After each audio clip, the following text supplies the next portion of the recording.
Sur le même sujet, toujours par la négative, nous écoutons Madame Négard-Aéry.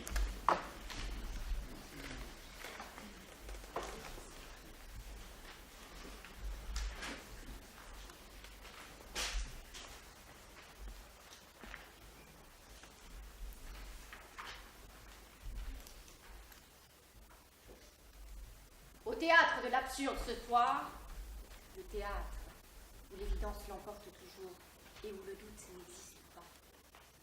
Kafka, lui-même, il est là, sur la scène, côté cour, assis à une table de café. Il sirote une petite menthe à l'eau en compagnie de Joseph K., le personnage principal du roman qu'il rédige alors. Il lui explique le rôle qu'il y tiendra, celui d'un trentenaire qui se réveille un beau matin et qui, pour une raison totalement obscure, sera arrêté puis condamné à mort. Joseph K., un peu déçu que son marionnettiste ne soit pas plutôt Marivaux ou Guitry, enfin quelqu'un d'un peu plus léger, lui demande: mais Kafka, ton pitch là, je le comprends pas. Comment, moi qui suis innocent, pourrais-je me rendre à l'évidence? L'évidence de la culpabilité que tous m'opposent et m'imposent. Ah, Joseph, lui répond Kafka. Voilà toute l'absurdité de l'évidence. L'évidence est si sûre de ses petites certitudes qu'elle finit par en détruire notre perception, qu'elle émousse nos sens, corrompt notre raison. Et l'innocent, qui à force d'entendre marteler à coups d'affirmations péremptoires et tranchantes qu'il est coupable, finit par s'en convaincre, par se rendre à l'évidence et par s'approprier le récit du crime qu'il n'a pourtant pas commis. Monsieur le représentant du bâtonnier, chers confrères, il ne faut pas se rendre à l'évidence, parce que l'évidence est un piège. Elle enchante, en offrant l'illusion d'une vérité toute faite, aimable, facile. Elle captive sa victime par la délicieuse promesse d'une réponse.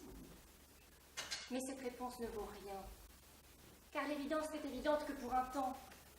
Elle succède toujours à une précédente évidence, avant à son tour d'en précéder une suivante.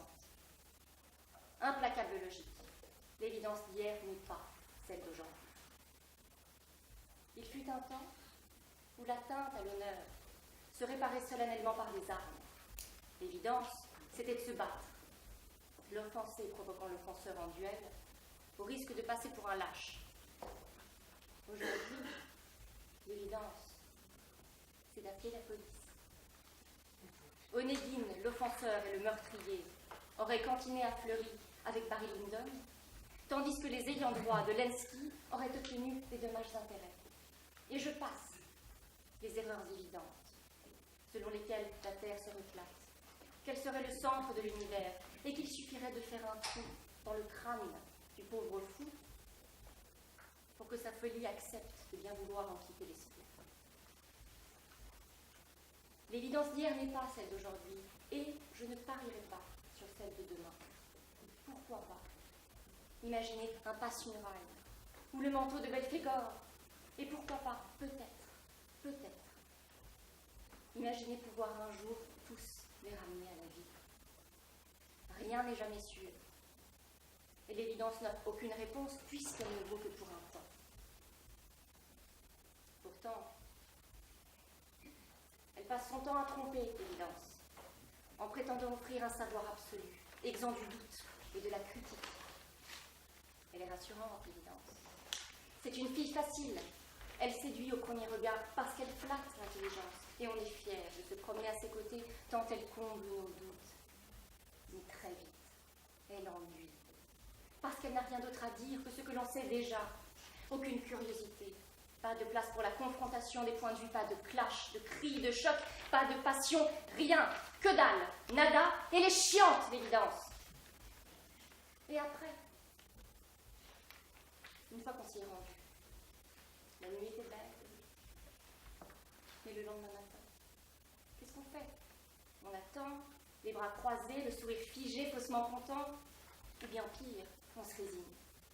Dormir, manger, dormir, sans chercher à aller plus loin que l'évidence. Mais tout l'intérêt est de ne pas s'y rendre, d'apposer le sceau du doute sur tout ce que l'on vous présente. Un doute, juste une syllabe, rajouter du brouillard à cette perspective qui vous semblait jusqu'alors si claire. Un doute, juste un grain de sable, pour détraquer cette machine qui vous semblait parfaitement huilée et sur laquelle vous vous laissiez entraîner sans que la moindre secousse vous ébranle. Alors ça y est, le doute s'installe et vous contraint à sortir de l'inertie, à chercher à comprendre la mécanique, à avancer. Et c'est ainsi que la raison s'exerce, qu'elle se muscle et se renforce, que l'on regarde un peu plus loin que l'évidence et que l'on découvre l'Amérique, que l'on réalise que la Lune est à portée de main et que l'on fait en sorte que des pieds poussent à des culs de jatte.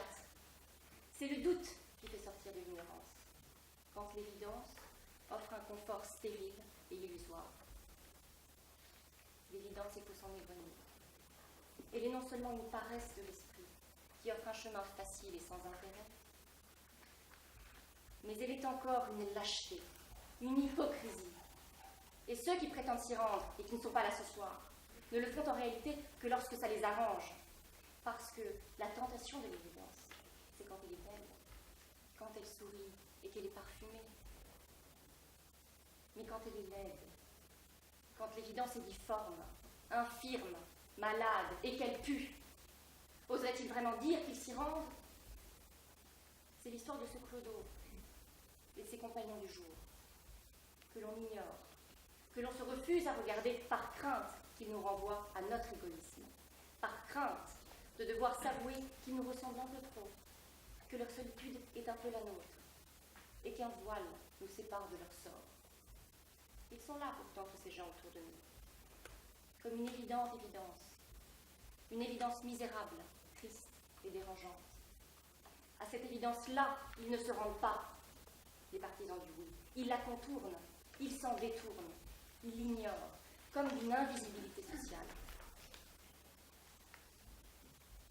Rester maître des lieux et contraindre l'évidence à se rendre à soi, car c'est dans ce sens-là que les choses s'ordonnent.